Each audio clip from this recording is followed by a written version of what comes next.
আমাদের একটা হিসাব আছে মানবাধিকার সংগঠনের 2023 সাল পর্যন্ত, 2024-এর পরের কথা আলাদা।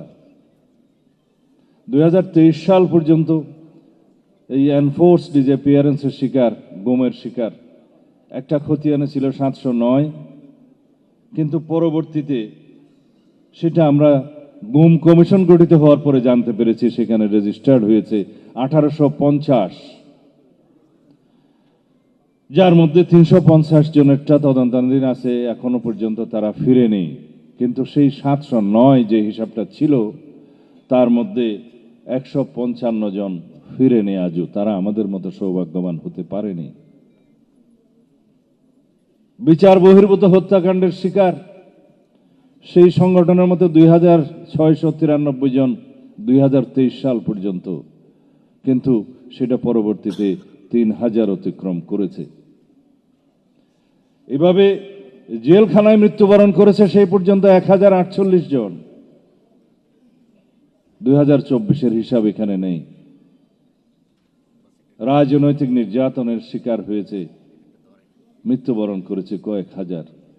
সেই সংগঠনের মতে 2023 সাল পর্যন্ত তার সংখ্যা ছিল টোটাল পারসিকিউশন, এভাবে গুম খুনের শিকার হয়েছে 7188 জন, 7188।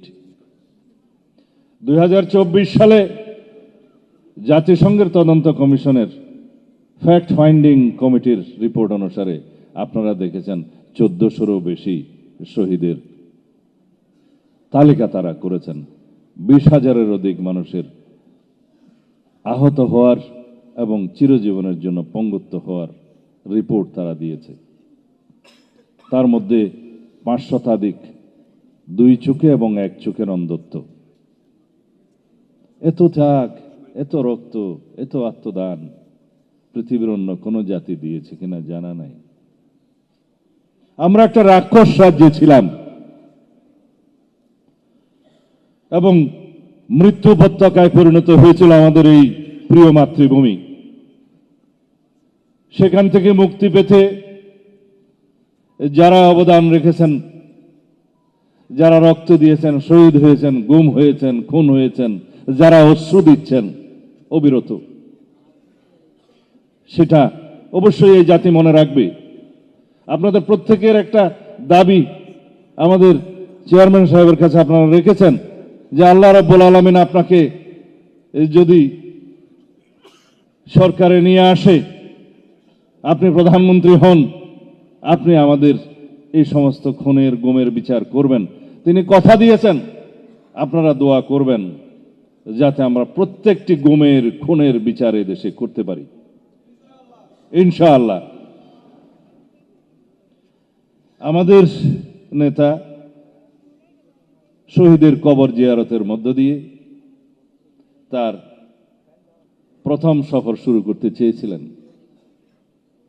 রংপুরের আবু সাঈদের কবর জিয়ারত করবেন, পুষ্পমাল্য অর্জন করবেন, বিনম্র শ্রদ্ধা জ্ঞাপন করবেন। কর্মসূচি ঘোষণা হলো। নির্বাচন কমিশনের অনুরোধে আমরা শান্তির জন্য আমরা সেই কর্মসূচি স্থগিত করলাম। নির্বাচন কমিশন এবং আরেকটি রাজনৈতিক দল মনে করলো সেটা আমাদের দুর্বলতা না, এটা আমাদের ভদ্রতা। এখনো বলছি, তারপর থেকে নির্বাচন কমিশন এবং একটি রাজনৈতিক দল যেভাবে নির্বাচনকে প্রশ্নবিদ্ধ করতে চায় এবং পারতপক্ষে নির্বাচন থেকে সরে দাঁড়াতে চায় বিভিন্ন কৌশলে, সেটার সুযোগ করছে, আমরা কোনো সুযোগ দেব না।